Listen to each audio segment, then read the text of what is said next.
Josh, the 90s have been brought up a few times. And when we say the 90s, you could go to almost any decade from the 50s or 60s on, and there were championship caliber teams. Okay.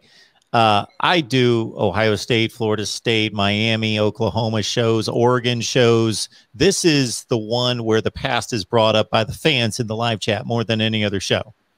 So you being on the field during a time where you guys were successful, but not to that degree, how much was that a source of pride that all that amazing work was done before you, or was that a burden, or did it not really matter at all when it came right down to it? I'd say it definitely instilled some respect. And yeah, the pride, you know, a lot of us felt that we had to respect the end, respect the black shirt, and, you know, kind of do the guys before us proud. You know what I mean? Understand what they did, try and put it into some of what we did, and you know, just do something that we could go and put on TV and put on the field that they would be like, okay, I see you, youngster, you know, something like that. But it's definitely in the back of your mind a lot, especially after you don't perform well. 90s, 80s, it just gets thrown around a ton, right? That's not how we did things. These guys wouldn't have done it like that. You know, we went through 3 days and we did this and this and we were tougher, but man, it's like comparing LeBron and Michael Jordan. You know, they're two different eras. You know, who knows what would have been what. You know, would the guys of old still been able to do this nowadays? I know for sure we couldn't have done any 3 days.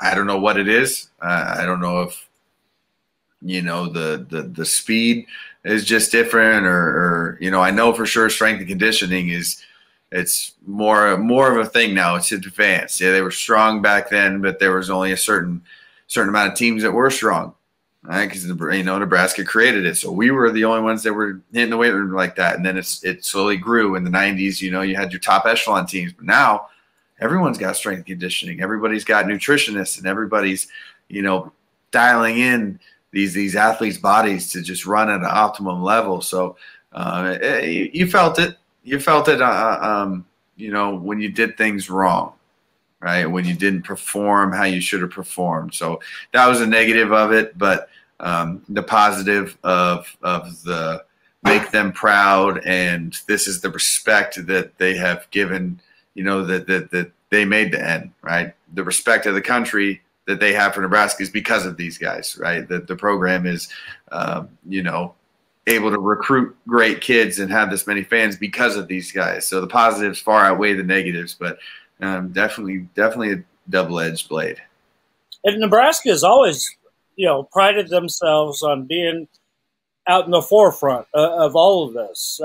Husker Power, there was nothing like that. Boyd Epley started the whole Husker Power movement. And you see Nebraska still being at the forefront of a lot of things these days. So that's never going to change. There's a little something special, you know, about this place, and, you know, for fans or media or players, they know what I'm talking about. And, you know, Josh has a special kind of insight on it because his dad Tom played for legend, you know, Tom Osborne. And if you want to compare 80s and 90s and 2000s, you know, Coach Osborne wrote the book on all of this, and everybody else has been pretty much trying to play catch up since to what he did and what the groundwork that he laid here.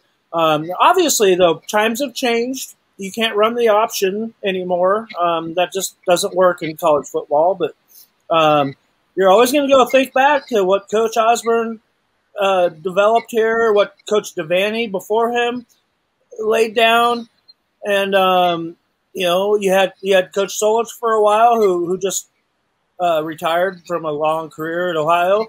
And, I mean, since Coach Solich was here, we've been searching for that you know, that click that we need to have things like, all our great fans want to see Nebraska be back, being one of those blue bloods of college football.